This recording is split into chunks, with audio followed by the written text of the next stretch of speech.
Hey guys, कैसे हो आप सभी। आशा करती हूँ सभी अच्छे होंगे, बढ़िया होंगे। आज की क्लास में गाइस हम करने वाले हैं समुच्चय रेखाओं को, कंटूर्स को। आज की जो क्लास है आपके लिए मोस्ट इम्पोर्टेंट है। एचटेट पीजीटी लेवल के लिए बात करें और आपकी ठीक है नेट लेवल के लिए, क्योंकि यहाँ से पीजीटी में एचटेट पीजीटी DSSB KVS सब में 1 नंबर का क्वेश्चन ज़रूर देखा जाता है। आप खुद एग्जाम उठाकर देख लेना। ठीक है, आज की क्लास में हम कंटूर्स पढ़ेंगे, समुच्चय रेखाएं। और जो ये समुच्चय रेखाएं हैं आपकी क्या होती हैं, कैसे होती हैं और इनके द्वारा आपकी कौन कौन से ढाल बनाए जाते हैं, इन सबको पढ़ेंगे। उससे पहले आपके लिए एक छोटी सी इन्फॉर्मेशन। अब अचीवर्स अकेडमी ऐप पर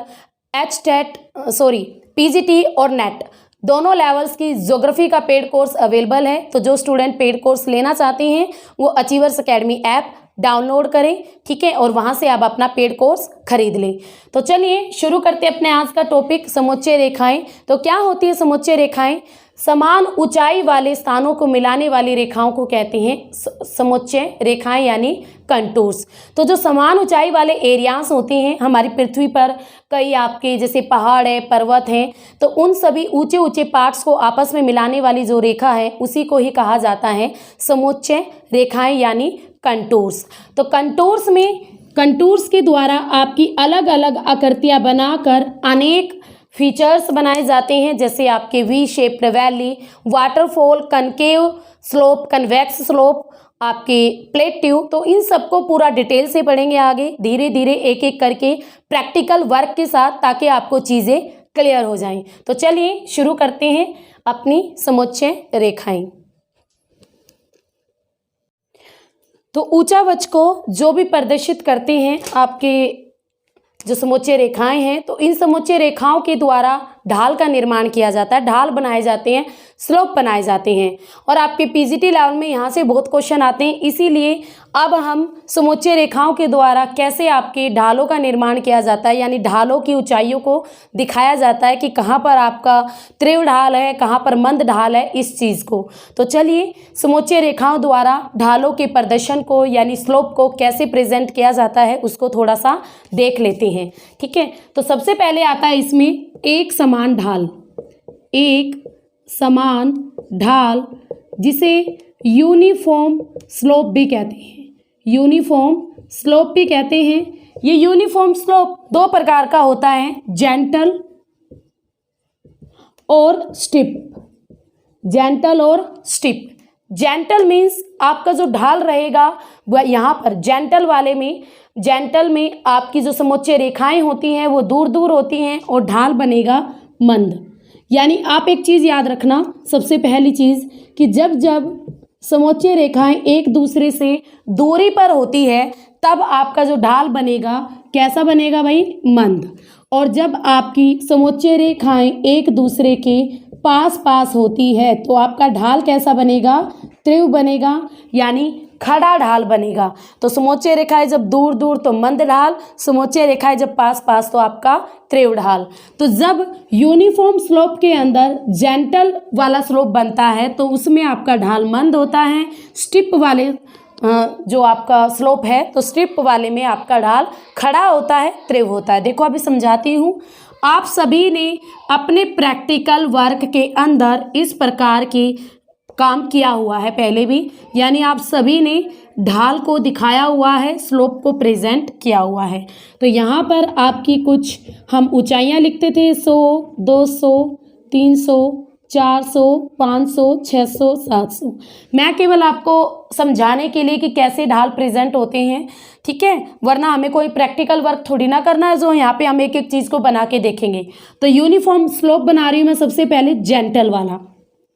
तो यहाँ पर हमने समुच्चय रेखाएं हमारी एक दूसरे से दूर दूर होती हैं, तो हम समुच्चय रेखाओं को खींचेंगे और समुच्चय रेखाओं को एक दूसरे से काफ़ी दूरी पर बनाएंगे।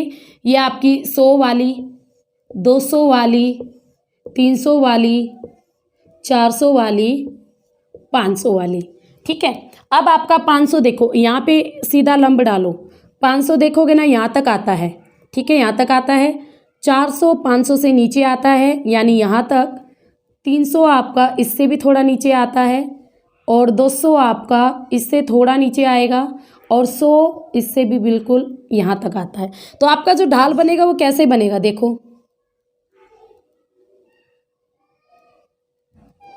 कैसा ढाल बना, बिल्कुल मंद। तो ये जो आकृति बनी है यही तो ढाल दिखा रही है। अभी मैं थोड़ा सा भर देती हूँ इसको, देखो ये यहाँ पे जो पर्वत बना है ये क्या दिखा रहा है, इस पर्वत का ये क्या है, ये इसके ढाल को प्रेजेंट कर रही है। ये आपकी गोलाई में मैंने क्या खींची, समोच्च रेखाएं।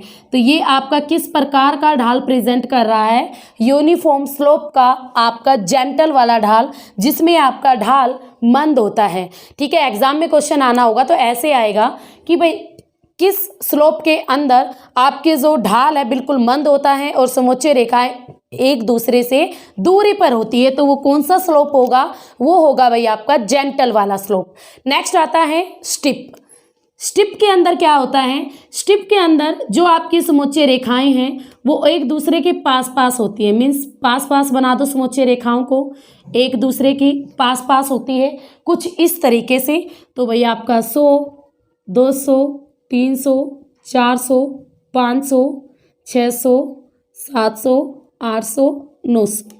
ओके, अब ये 900 कहाँ जाके रुकेगा अभी देखते हैं। तो देखो ऊपर मान लो यहाँ पे 800 और फिर यहाँ पे 900 है, तो सबसे ऊपर वाली 900 वाली लाइन यहाँ पर, 800 वाली लाइन आपकी यहाँ पर, 700 वाली से थोड़ा नीचे, फिर 600 वाली, फिर 500 वाली, फिर आपकी 400 वाली, फिर आपकी 300 वाली, फिर आपकी 200 वाली और फिर 100 वाली। तो आपका ढाल कुछ किस तरीके से बनेगा, बिल्कुल ऐसे। तो ये क्या बना, बिल्कुल खड़ा ढाल। क्या है, बिल्कुल खड़ा। यहाँ पर किसी को लुढ़काओगे तो सीधा लुढ़क के नीचे जाएगा। तो बिल्कुल खड़ा ढाल यानी त्रिव ढाल, खड़ा ढाल यानी त्रिव ढाल। तो जब आपकी समोच्च रेखाएं एक दूसरे के पास पास होती है तब आपका जो स्लोप बनेगा उसे कहेंगे यूनिफॉर्म स्लोप स्टिप। स्टिप वाला बनेगा, जेंटल वाले में दूर दूर होंगी, मंद ढाल होगा। स्टिप वाले में समोच्च रेखाएं एक दूसरे के पास पास होती है तो ढाल आपका बिल्कुल खड़ा बनता है, बिल्कुल त्रिव बनता है। तो ये था भाई आपका यूनिफॉर्म स्लोप, जिसमें आपका स्टिप और जेंटल। और हमें दिखाया किसकी वजह से देखा, कंटूर्स के द्वारा देखा हमने इस ढाल को, आपकी समोच्च रेखाओं के द्वारा हमने इसको जाना और इसका पता लगाया कि कैसे समोच्च रेखाओं के द्वारा हम ढाल को दिखा सकते हैं, किसी भी एरिया की ढाल को। तो समझ गए। अब इसके बाद आपके काफ़ी ढाल्स आते हैं, इसमें काफ़ी स्लोप आएंगे और ये जो स्लोप हैं आपके एग्जाम में भी पूछे जाते हैं। नेक्स्ट आता है कनकेव और कन्वेक्स। मोस्ट इंपॉर्टेंट है दोनों, एस्टेट पीजीटी में आ भी चुके हैं। नेक्स्ट आता है भाई आपका concave. Concave slope. Concave slope को क्या कहेंगे, अवतल ढाल, अवतल ढाल। और सेकंड आता है कन्वेक्स स्लोप। कन्वेक्स स्लोप को क्या कहेंगे, उत्तल ढाल, उत्तल ढाल। ठीक है, आपका कनकेव स्लोप और कन्वेक्स स्लोप। अब जो कनकेव स्लोप है इसमें क्या होता है, तो सबसे पहले मैं बनाकर ही दिखा देती हूँ, बनाने से ही आपको चीज़ें जल्दी समझ में आएंगी। वैसे तो मैं कितना ही बोल लूँ आपके ऊपर से ही जाएंगी चीज़ें। तो यहाँ पर जो आपकी समोच्च रेखाएं होती हैं, तो यहाँ पर जो समोच्च रेखाएं होती हैं निचले भागों में, यानी जहाँ से आपकी नंबरिंग शुरू होने वाली है, तो निचले भागों में तो समोच्च रेखाएं एक दूसरे से दूर दूर रहेंगी।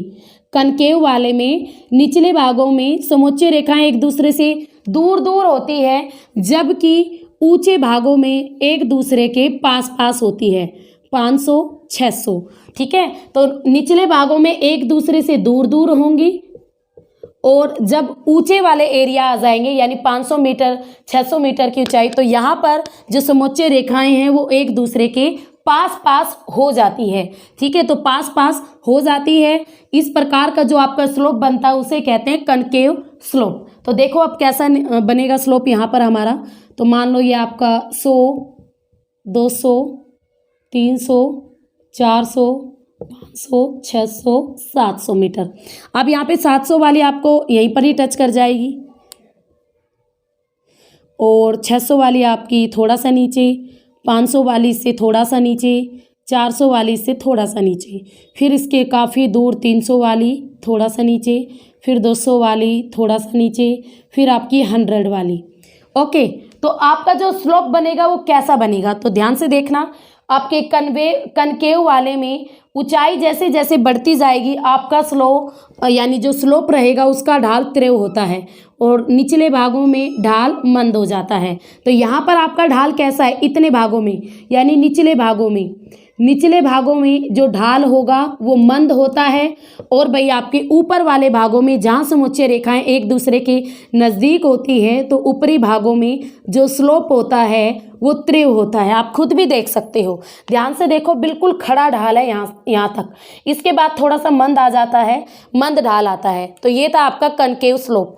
तो एग्जाम में ऐसे क्वेश्चन आएगा, निचले भागों में किस स्लोप के अंदर निचले भागों में समुच्चय रेखाएं एक दूसरे से दूर दूर होती हैं और आपके ऊपरी भागों में एक दूसरे के पास पास होती हैं।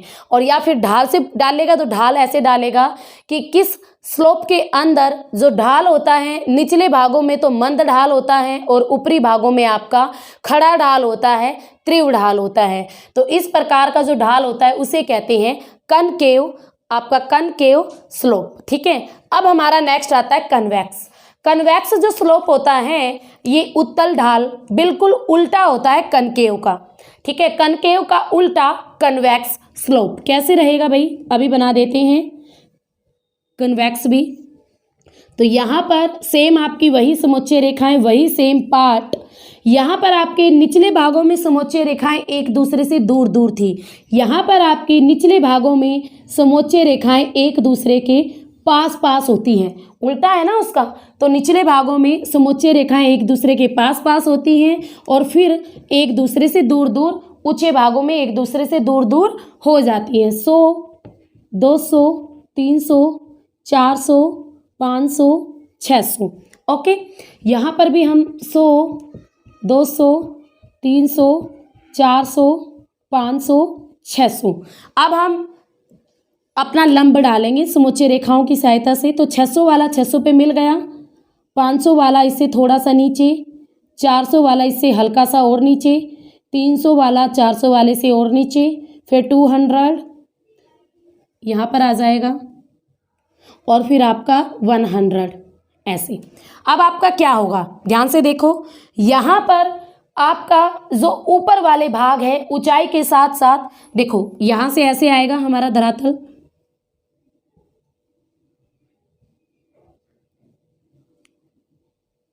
यहाँ तक बिल्कुल ऐसे आया और फिर यहाँ से एकदम ऐसे चला गया। यहाँ पर क्या लग रहा है, ऊंचाई वाले भागों में ढाल कैसा है, मंद है। ऊंचाई वाले भागों में ढाल कैसा है, मंद है, जबकि नीचे वाले भागों में ढाल बिल्कुल कैसा है, तीव्र है, यानी खड़ा है। तो आपके कन्वेक्स में जो निचले भाग हैं, जो नीचे वाले भाग है उसमें समुच्चय रेखाएं पास पास होती हैं और ढाल कैसा रहेगा, तीव्र रहेगा।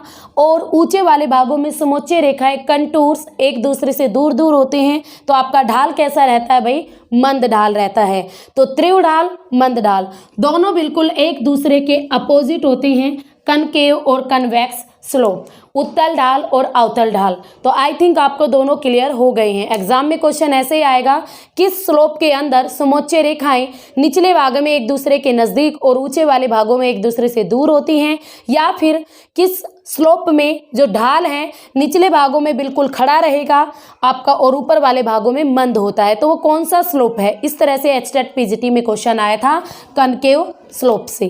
ठीक है, ये तो मैंने कन्वेक्स का एग्जाम्पल दिया था, बाकी कनकेव स्लोप से क्वेश्चन आया था एचटेट पीजीटी में, इस साल वाले एग्जाम को छोड़कर पिछले साल वाले में। तो इसीलिए आपको पता होनी चाहिए ये स्लोप आपके कैसे बनते हैं। तो आपको समझ में आ गया है कनकेव स्लोप कैसे बनता है। अब हमारा नेक्स्ट स्लोप आता है, बहुत सारे स्लोप होते हैं भाई, आपके बहुत सारे ढाल हैं, एक आधा ढाल नहीं है, सारे ढाल पढ़ेंगे हम। हमारी पृथ्वी पर काफ़ी ढाल हैं अलग अलग आकृति के। नेक्स्ट आता है वेदिका युक्त, वेदिका युक्त या सीढ़ीदार ढाल, सीढ़ीदार ढाल जिसे टेरेस्ड स्लोप के नाम से भी जाना जाता है, वेदिका युक्त या सीढ़ीदार ढाल। अब इसमें क्या होगा तो देखते हैं, बनाने से ही पता चलेगा आपको। ऐसे तो मैं लाइन में बोल देती, देखो मेरा कितना काम बढ़ गया है। मैं इसी चीज़ को आपको केवल सीधी लाइनों में बता देती, भाई यहाँ पे समोच्च रेखाएं सीढ़ीदार होती है, वो होते हैं आपके वेदी। तब आपको समझ में नहीं आती चीज़ें कैसे समझ पाते आप कि कैसे होते हैं भाई सीढ़ीदार और फिर कैसे क्या बन जाता है। इसीलिए मैं आपको प्रैक्टिकल वर्क के थ्रू ही करवा रही हूँ ताकि आपका क्वेश्चन गलत ना हो। तो यहाँ पर जो आपकी समोच्च रेखाएं होती है, जो कंटूर्स होती हैं, पेयर्स में होती हैं, जोड़ों में पाई जाती हैं। यहाँ पर समोच्च रेखाएं जब भी पाई जाएंगी दोनों जोड़े में, और फिर दो जोड़े पा के फिर उसके बाद थोड़ा सा हल्का सा गैप देखने को मिलता है ऐसे, ठीक है। तो आपकी 100, 200, 300, 400, 500, 600, 700, 800 इस तरीके से कुछ। यहाँ पर आपका जो निचले भागों में जो लंब पड़ेगा, तो घेर के देखते हुए क्या रहता है आपका 100, 200, 300, 400, 500, 600, 700, 800। तो 800 की सबसे ऊपर, फिर उसके बाद 700 की, ठीक है, फिर इसके बाद 600 की, फिर उसके बाद 500 की, फिर उसके बाद 400 की, फिर उसके बाद 300 की,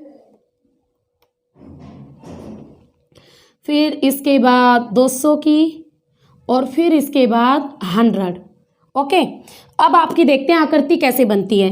यहाँ से सीधा आए, यहाँ पे थोड़ा नीचे झुके, फिर सीधा जा रहे थे, फिर थोड़ा नीचे झुके, फिर सीधा जा रहे थे, फिर थोड़ा नीचे झुके, फिर सीधा जा रहे थे, फिर थोड़ा नीचे झुके, फिर सीधे गए। तो यहाँ पर आपको ये क्या दिख रही है, ये एक सीढ़ी बन गई, ये एक सीढ़ी बन गई, ये एक सीढ़ी बन गई। यानी आपको जो ढाल कैसा दिखाई दे रहा है, सीढ़ी नुमा। कैसा ढाल बन गया, सीढ़ी नुमा ढाल बन गया, जिसे सोपानी ढाल भी कहते हैं। सोपानी ढाल के नाम से भी जो जाना जाता है। यहाँ पर आपको याद रखना है कि किस प्रकार के ढाल में आपकी समोच्च रेखाएं पेयर्स में होती हैं, जोड़ों में पाई जाती हैं, तो वो किस प्रकार का ढाल होता है, सीढ़ीदार ढाल या वेदिका युक्त ढाल, जिसे सोपानी ढाल भी कहते हैं। जब समोच्च रेखाएं एक दूसरे के जोड़े में पाई जाएंगी और जो ढाल बनेगा वो भी आपके सीढ़ियों के जैसा दिखाई देता है, प्रतीत होता है। तो ये था भाई आपका वेदिका युक्त या सीढ़ीदार ढाल, जिसे टेरेस्ट्र आपके स्लोप के नाम से जाना जाता है। ठीक है, समझ में आ गया। नेक्स्ट आता है हमारा तरंगित ढाल।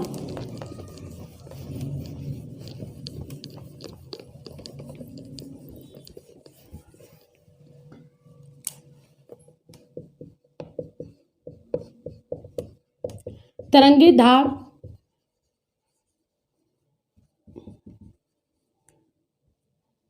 Undulating slope.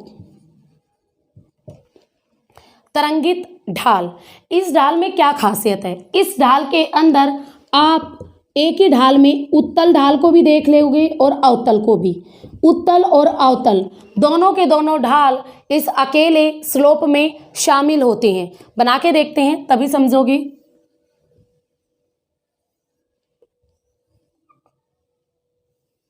समोच्च रेखाओं वाला पोर्शन एंड देन हाइट वाला। यहाँ पर जो समोच्च रेखाएं होंगी आपकी निचले भागों में एक दूसरे के पास, ठीक है। अब इसके बाद एक समोच्च रेखा दूर और फिर ऊंचाई वाले भागों में भी एक दूसरे के पास, ऐसे। समझ में आ गया। तो यहाँ पर 100, 200, 300, 400, 500, 600, 700, नीचे भी 100, 200, 300, 400, 500, 600, 700, 800। वैसे तो 700 तक ही हैं, तो 700 तक ही रखेंगे। तो अब आपका ढाल किस प्रकार से बनेगा, निचले भागों में भी समोच्च रेखाएं एक दूसरे के पास और ऊंचे वाले भागों में भी समोच्च रेखाएं एक दूसरे के पास। अब आपके कनकेव और कन्वेक्स में यही तो था, एक में आपके निचले भागों में समोच्च रेखाएं पास पास में थी और दूसरे में आपकी ऊंचे वाले भागों में समोच्च रेखाएं पास पास में थी। तो ये वाली चीज तो दिखा रही है कन्वेक्स को, उत्तल ढाल को, और अवतल ढाल को ये वाली चीज दिखा रही है। अभी देखते हैं। तो यहाँ पर आपका सेम वही 700, 600, 500, 400, 300, 200, 100। अब हम देखते हैं कैसे आकृति बनती है हमारी। तो सबसे पहले सीधा आपका ढाल आएगा यहाँ से, ऐसे सीधा ढाल आया यहाँ पर आके रुका, यहाँ पर एक चोटी सी बन जाती है, फिर यहाँ से हमारा ऐसे, ठीक है। रुकिए, आपकी है ना एक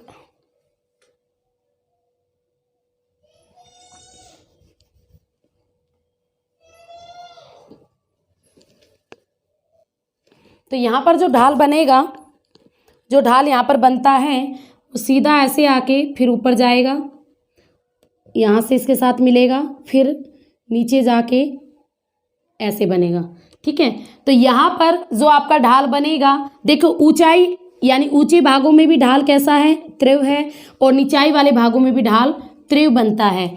तो मीन्स उत्तल और अवतल दोनों के दोनों ढाल आपके एक ही स्लोप में देखने को मिल जाते हैं।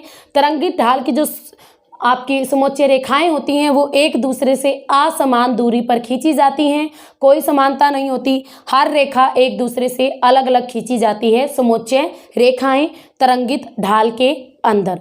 अब इसके बाद नेक्स्ट आता है हमारा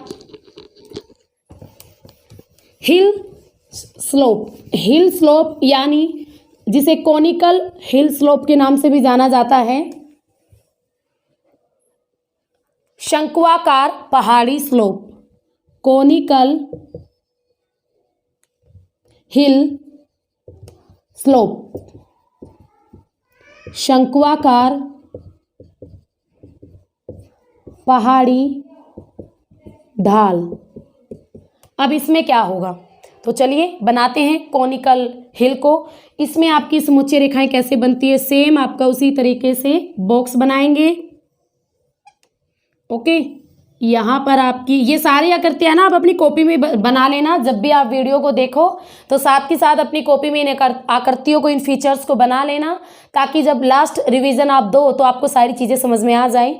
यहाँ पर जो आपकी समोच्चय रेखाएं होती हैं गोलाई में होती हैं, मीन्स इस तरीके से, ऐसे ऐसे,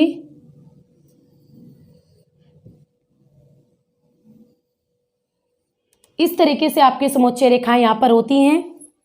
1200, 1100, 1000 और 900, ठीक है। तो आपका यहाँ पर जो ऊंचाई रहेगी, क्योंकि पहाड़ी है इसलिए हमने ज़्यादा ऊंचाई वाली समोच्चय रेखाओं को लिया है। 900 से तो हमने शुरू किया है, तो यहाँ पर 900, 1000, 1100, 1200। अब इनका लंब डालेंगे। सबसे पहले 1200 देखते हैं, तो 1200 का भी दो तरीके से डलेगा, एक ऐसे एक ऐसे, यह आ गया 1200। अब देखते हैं 1100 का थोड़ा सा 1200 से नीचे दोनों तरफ से ऐसे। अब आता है 1000 का 1100 से हल्का सा नीचे इस तरीके से। फिर आता है 900 का फिर और थोड़ा सा नीचे इस तरीके से। अब 900 शेप को जोड़ो आपस में, कैसी शेप बनेगी, यहाँ से आएंगे ऐसे मुड़ेगी, फिर इस तरीके से। तो क्या बन गई ये एक क्या बन गई, ये एक पहाड़ी बन गई ना, पहाड़ी वाली शेप बन गई। तो इसे ही कहते हैं कोनिकल हिल स्लोप। यहाँ पर जो आपकी समोच्चय रेखाएं हैं, कोई भी जब भूभाग आपका शंकु के रूप में, शंक्वाकार पहाड़ी के रूप में ऊपर उठ जाता है तो उसे कहते हैं शंक्वाकार पहाड़ी। कोई भी पार्ट भूमि का शंकु के रूप में ऊपर उठ गया उसे कहेंगे शंक्वाकार पहाड़ी।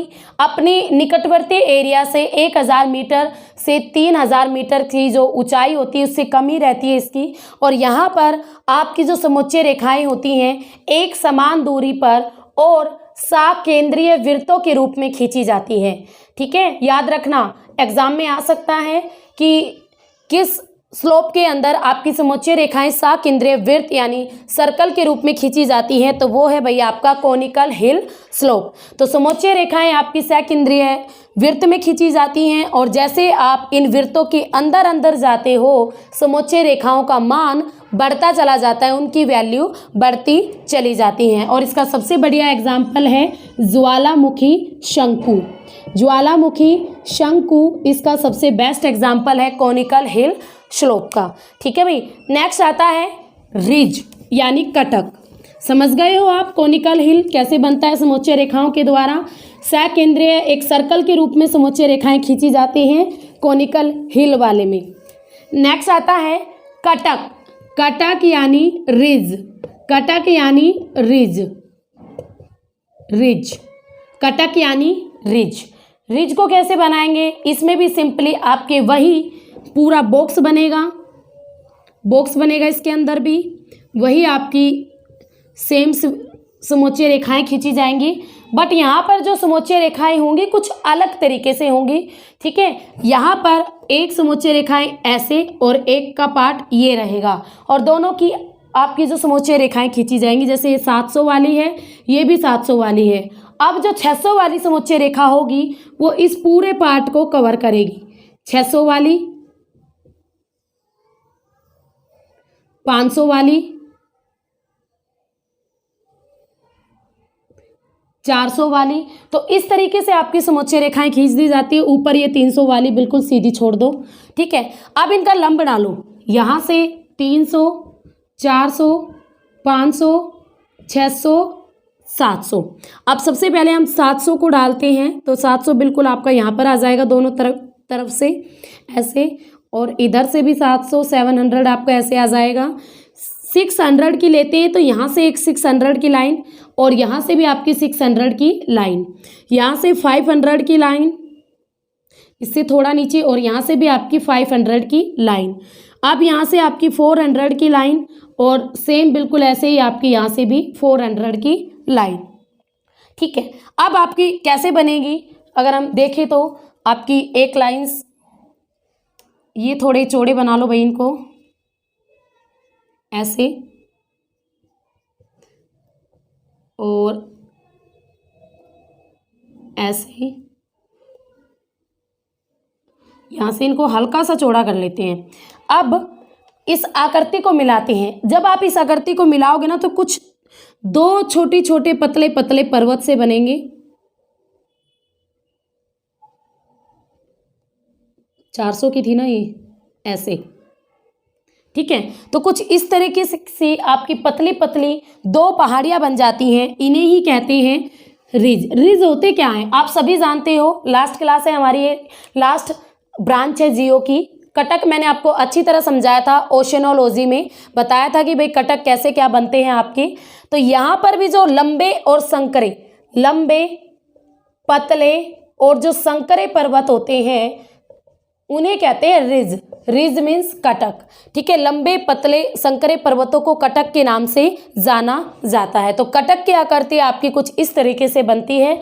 कटक में इसके किनारों का ढाल बिल्कुल देख लो खड़ा है, त्रिव ढाल होता है, और कटक को प्रदर्शित करने वाली जो समोच्च रेखाएं होंगी वो आपकी अंडाकार होती हैं। ठीक है, तो कैसी समोच्च रेखाएं हैं, अंडाकार समोच्च रेखाओं के द्वारा, कंटूर्स के द्वारा कटक को दिखाया जाता है। और ये अंडाकार जो समोच्च रेखाएं हैं एक संकीर्ण घेरे का निर्माण करती है, संकीर्ण घेरा बनाती हैं समोच्च रेखाएं, अंडाकार बनती हुई आगे एक घेरे का निर्माण करती है जो बनता है आपका संकीर्ण घेरा। ठीक है, तो कैसी होती है समोच्च रेखाएं, अंडाकार। आपके उसमें कोनिकल हिल में कैसी थी, साकेंद्रीय वृत्त, और भाई रिज में कैसी है, अंडाकार। अब इसके बाद नेक्स्ट आता है प्लेट्यू। प्लेट्यू मीन्स पठार।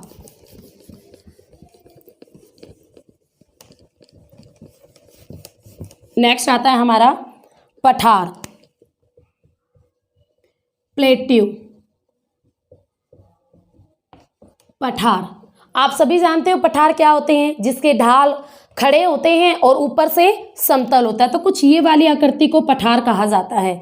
अब इसके लिए हम समोच्च रेखाएं कैसी कैसी बनाएंगे, तो यहाँ पर आपकी जो समोच्च रेखाएं होंगी एक बॉक्स बना देते हैं, तभी समझोगे आप। बॉक्स बनाया, समोच्च रेखाओं वाला पोर्शन बनाया और नीचे हाइट वाला। तो यहाँ पर जो समोच्च रेखाएं होती हैं आपकी सर्कल में ही रहेंगी और कुछ इस तरीके से,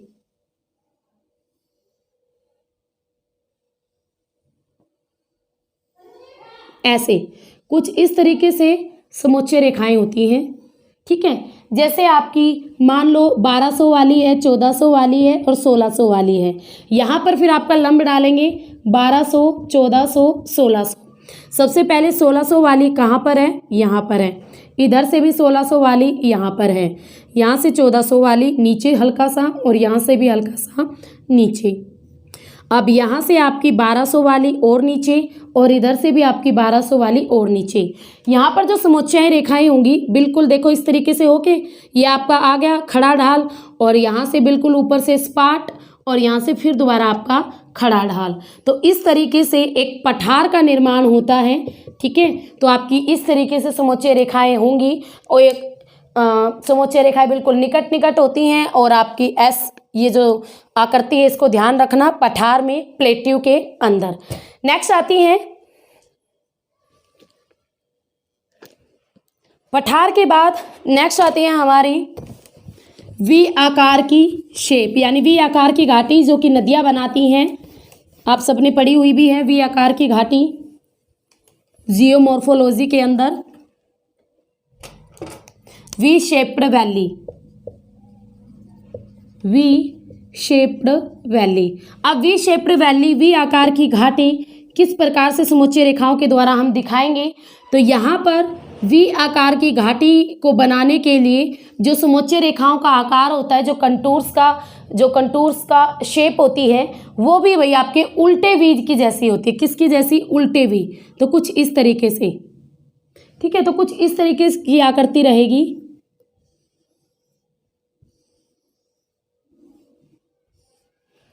ठीक है, उल्टे वी की कैसी है ये? उल्टे वी। 1000, 1100, 1200, 1300, 1400 और ये 1500 वाली हो गई इधर। ठीक है, तो यहाँ पर भी हम 1000, 1100, 1200, 1300, 1400, 1500। अब यहाँ पर जो शेप बनेगी वो कैसे बनेगी? सबसे पहले हम देखते हैं अपनी 1500 वाली लाइन। 1500 वाली लाइन आपकी यहाँ पर टच, 1400 वाली लाइन आपसे इसके थोड़ा नीचे, ये 1300 वाली, ये आपकी 1200 वाली। ठीक है, ये आपकी 1200 वाली, और इधर आती हैं यहाँ पर आपकी ये तो 1000 वाली आ गई ना, तो ये और नीचे जाएगी 1000 वाली यहाँ पर, और इधर भी ये 1000 वाली, और ये आ जाएगी आपकी 1100 वाली, 1200। रुको, ये यहाँ वाली नहीं टच होंगी, ऊपर वाली टच होंगी, ये वाली।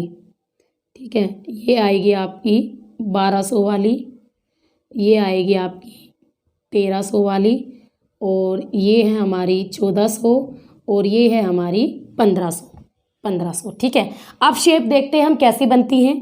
तो यहाँ से हम इधर आए, और यहाँ से फिर हम ऊपर गए, तो कैसी शेप बनी भाई आपकी? वी आकार की घाटी। देखो वी आकार की घाटी बन गई ना, तो इसे कहते हैं वी शेप्ड वैली, जो कि नदियां बनाती हैं। यहाँ पर आपकी जो समोच्चय रेखाओं का आकार होगा उल्टे वी।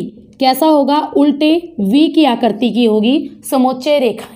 ठीक है, याद रखना, वी आकार की घाटी में समोच्चय रेखाओं का आकार उल्टे वी जैसा होता है, जब जाके आपकी घाटी वी शेप की बनती है। एक निम्न भूमि वाला भाग रहता है ये। वास्तव में हमारी जो नदियां हैं वो अपनी घाटियों को काटकर वी शेप्ड वैली का निर्माण करती हैं। नेक्स्ट आती है हमारी बिल्कुल इसी से मिलती जुलती आपकी नेक्स्ट आकृति स्पर। स्पर मीन्स स्कंद।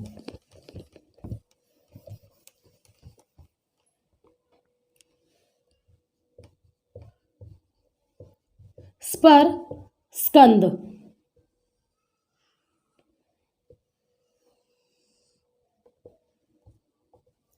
देखो आप इसको थोड़ा ध्यान से, स्पर, स्कंद सेम बिल्कुल आपका वही। और यहाँ पर जो समोच्चय रेखाएं होंगी ना, आपके वी शेप्ड वैली में उल्टे वी के आकार की थी। स्पर के अंदर जो आपकी समोच्चय रेखाएं होती हैं वो आपके सीधे वी के आकार की होती है, कुछ इस तरीके से।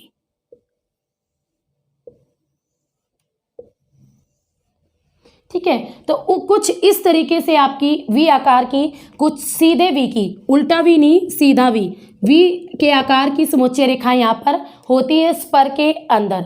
1000, 900, 800, 700।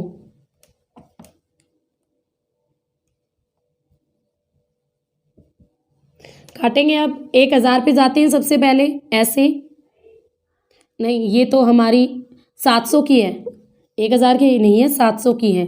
तो 700 की है तो ये आपकी नीचे जाएगी। ठीक है, ये हमारी नीचे जाएगी बिल्कुल, और इधर से ये वाली भी हमारी 700 की है तो ये भी नीचे जाएगी। अब ये वाली हमारी 800 की है तो ये 700 से ऊपर, ये वाली भी 800 की है, ये भी 700 से ऊपर, ये वाली हमारी 900 की है तो ये 800 वाली से ऊपर, ये भी 800 वाली से ऊपर, और ये वाली आती है हमारी 1000 की। दोनों तरफ से ये हो गई 1000 की। तो यहाँ पर जो आपकी आकृति बनेगी कैसी बनेगी, तो आपका ऐसे मिलके ऐसे ऐसे इस तरीके की स्कंद बन जाती हैं। ऊंचे प्रदेशों से निम्न प्रदेशों की ओर कोई जीभ की तरह आगे, देखो ऊंचा पार्ट था, ऊंचा पार्ट से निम्न प्रदेशों की ओर एक जीभ सी, ऐसा लग रहा है कि इस पर्वत की जीभ आगे बढ़ गई हो, एक जीभ की तरह आगे बढ़े हुए भूभाग को ही कहते हैं स्पर। ऊंचे प्रदेशों जो एरियाज हैं आपकी, जो हाई वाले एरियाज हैं, ऊंचे क्षेत्रों से नीचे क्षेत्रों की ओर जब कोई एरिया जीभ की तरह आगे बढ़ता है तो उसे कहते हैं स्पर या स्कंद। और आप यहाँ पर भी देख लो यही चीज़ हो रही है, ये एरिया हद से ज़्यादा लंबा खिंच गया इधर, तो इसे कहते हैं आपका स्पर और स्कंद। यहाँ पर जो आपकी समोच्चय रेखाएं होंगी वो वी आकार में होंगी, ठीक है, और वी आकार की जो घाटी होती हैं और आपकी जो स्कंद होती है, दोनों में यही अंतर होता है इनकी समोच्चय रेखाओं का, उसकी उल्टे वी की होती हैं और इसकी सीधे वी की होती हैं। तो ये है अब आपका स्पर स्कंद। नेक्स्ट आता है वाटरफॉल। आप कहोगे मैम तो रुक ही नहीं रही, बस 2 ही रहती है भाई, इसके बाद एक वाटरफॉल और एक और इसके बाद, क्योंकि आपके वाटरफॉल से भी एस्टेट पीजीटी में क्वेश्चन आ चुका है, इसलिए waterfall is most important. Waterfall जल प्रपात किसे कहते हैं? जल प्रपात। आपका कोई भी चट्टानी टुकड़ा है, जब उस चट्टानी टुकड़े से पानी बह बह के नीचे जाता है और नीचे खाई में गिरता है, तब उसे ही तो कहते हैं जल प्रपात यानी वाटरफॉल। अब जो ये जल प्रपात है, जल ऊंचाई से नीचे गिरता है, इसे समोच्चय रेखाओं के द्वारा कैसे प्रदर्शित करते हैं? तो बनाते हैं भाई अपनी बॉक्स को। अब तो मैं भी थक गई हूँ इस बॉक्स को बार बार बना बना के, पर क्या करें, मजबूरी है, नहीं बनाऊंगी नहीं तो आपको समझ में नहीं आएंगी ना चीज़ें। तो यहाँ पर जो समोच्चय रेखाएं होती हैं, एक ही समोच्चय रेखाओं के पास आपकी 3-4 समोच्चय रेखाएं आपस में मिल जाती है। कैसे? तो ऊंचे, यहाँ पर ऊंचे भागों में तो दूर दूर हो गई, इसके बाद जो आगे आपकी समोच्चय रेखाएं आती हैं, इसके साथ साथ 3 और समोच्चय रेखाएं आपस में मिल जाती है, कुछ इस तरीके से, ठीक है। तो कुछ इस तरीके से समोच्चय रेखाएं आपस में मिल जाएगी, फिर एक और ऐसे आ जाती हैं। तो यही एक वाटरफॉल वाला आपका फीचर्स ऐसा होता है जहां पर 2 या 3 से अधिक समोच्चय रेखाएं आपस में मिलती हैं। एस्टेट पीजीटी में भी यही क्वेश्चन आया था, किस चीज़ को दिखाने के लिए समोच्चय रेखाओं को आपस में 3 या 4 समोच्चय रेखाएं आपस में मिल जाती हैं तो उसे क्या कहते हैं? तो उसे कहते हैं वाटरफॉल यानी जल प्रपात। अब देखो कैसे बनता है ये।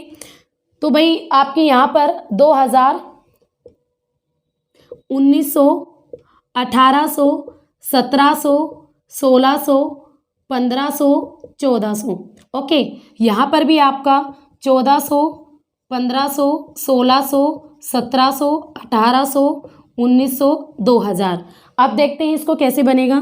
सबसे पहले 2000 वाली लाइन, ये तो यहाँ पर टच हो गई, फिर इसके बाद 1900 वाली लाइन थोड़ा नीचे, फिर 1800 वाली लाइन 1900 से थोड़ा सा नीचे, फिर इसके बाद सीधा आपकी आ जाएगी 1400 वाली लाइन यहाँ पर। अब यहाँ पर किस तरीके की आकृति बनती है? तो यहाँ से आपका पहले सीधा खड़ा ढाल आ रहा है, खड़ा ढाल आया, यहाँ पर हम रुक गए तो यहाँ पे बिल्कुल ऐसे नीचे चला जाता है, ऐसे आपका बिल्कुल ये ढाल नीचे चला जाएगा और फिर आपका बिल्कुल ऐसे मिलेगा। इस तरीके से आपका एक वाटरफॉल को, यहाँ से आपका जल बहता है, ये ऊंचाई से नीचे खाई आ गई, यहाँ से ऐसे बह के चला जाएगा। तो इस तरीके से आपके वाटरफॉल को प्रदर्शित किया जाता है, वाटरफॉल को दर्शाया जाता है समोच्चय रेखाओं के द्वारा।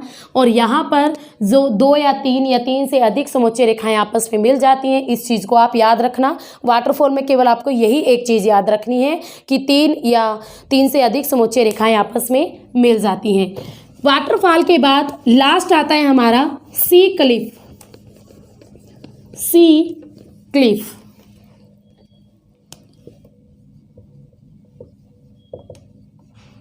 सी क्लिफ यानी जिसे हिंदी में कहते हैं समुद्री भृगु। समुद्री भृगु। आपने ये आकृति जब मैंने लहरों द्वारा निर्मित आकृतियां पढ़ाई थी तब इसको पढ़ा हुआ भी है। समुद्री भृगु किसे कहते हैं? जब कोई चट्टान का कोई हिस्सा, जैसे इस तरीके का कोई हिस्सा समुद्र की ओर मुंह करके खड़ा रहता है, समुद्र के और मुंह करके खड़ा रहेगा कोई चट्टान का हिस्सा, तो उसे कहते हैं समुद्री भृगु। अब इसको बनाते हैं इसमें कि कैसे बनेगी आपकी। यहाँ पर जो आपकी समुच्चय रेखाएं हैं कुछ अजीब तरीके की ही होती हैं, तो इनको तो फ्री हैंड ड्रॉ किया जाता है। तो करते हैं भाई, यहाँ की जो समुच्चय रेखाएं हैं तो एक तो पहले छोटा सा कट आपका ऐसे आएगा और फिर आपकी समुच्चय रेखाएं बनाई जाती हैं। यहाँ से ये होगी आपकी समुच्चय रेखाएं 250, फिर इसके बाद नेक्स्ट 200, 250, 200, फिर आपकी ये वाली हो जाएगी 1500, फिर 100, फिर 50।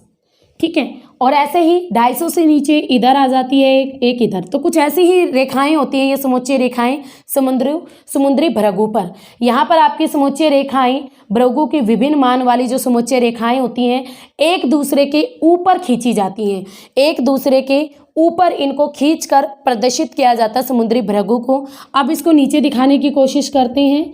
50, 100, 150, 200, 250। अब देखते हैं भाई, आपका 250 वाला तो ऐसे मिल जाएगा दोनों तरफ से, आपका ये 200 वाला थोड़ा नीचे। ठीक है, अब इसके बाद इतनी ही रेखाएं मिलेंगी। इसके बाद एक और ज़्यादा करो तो ये 150 वाली मिल गई, ये थोड़ा सा और नीचे यहाँ पर। अब जो आकृति बनेगी वो कैसी बनेगी? तो आकृति आपकी यहीं से उठेगी, ऐसे ऐसे आकृति उठी और ऐसे बन के कहाँ गया, ऐसे बिल्कुल सीधे नीचे चली जाएगी। ठीक है, तो कुछ इस तरह की ही आकृति बनती है। और यहाँ पर हम समुद्र को दिखाते हैं, सी को दिखाते हैं इसके अंदर। तो समुद्र के अंदर ऐसा लग रहा है कि ये चट्टान, इसका कुछ पार्ट आगे की ओर मुंह करके खड़ा रहा है, ये वाला। ठीक है, तो इसे ही कहते हैं समुद्री भृगु। यहाँ पर समुच्चय रेखाएं एक दूसरे के ऊपर खींची जाती है, इसको याद रखना। यहाँ पर समुच्चय रेखाएं एक दूसरे के ऊपर खींची जाती हैं। तो ये था समुद्री भृगु जिसे समुच्चय रेखाओं के द्वारा दिखाया जाता है। तो यहाँ पर भाई आपकी समुच्चय रेखाओं के द्वारा जो अलग अलग टाइप के जो स्लोप थे वो कंप्लीट होते हैं। आई थिंक आपको सारे स्लोप अच्छी तरह से आ गए हैं। अपनी कॉपी में इन सारी ये जो जितने भी फीचर्स हमने बनाए हैं सारा प्रैक्टिकल वर्क फ्री हैंड, कोई स्केल वगैरह लेना नहीं, पर बना ज़रूर लेना ताकि लास्ट रीडिंग में आप एक बार इनको देख जाओ एग्जाम देने से पहले। तो हमने भाई आपका यूनिफॉर्म स्लोप, जेंटल और steep, concave, convex, terrestrial slope, उसके अलावा आपकी वाटरफॉल बनाया, वी शेप्ड वैली बनाया, स्पर बनाए, स्कंद बनाए। ठीक है, इसके साथ साथ हमने कोनिकल हिल, प्लेट ट्यूब, तो बहुत सारी चीज़ें, बहुत सारे स्लोप को प्रेजेंट किया। आई थिंक आपको सारे क्लियर हो गए हैं। तो फिर मिलेंगे, तब तक आप इन सारी चीज़ों को अच्छी तरह से पढ़ लेना और कुछ ना समझ में आए तो कमेंट कर देना। Okay, have a nice day.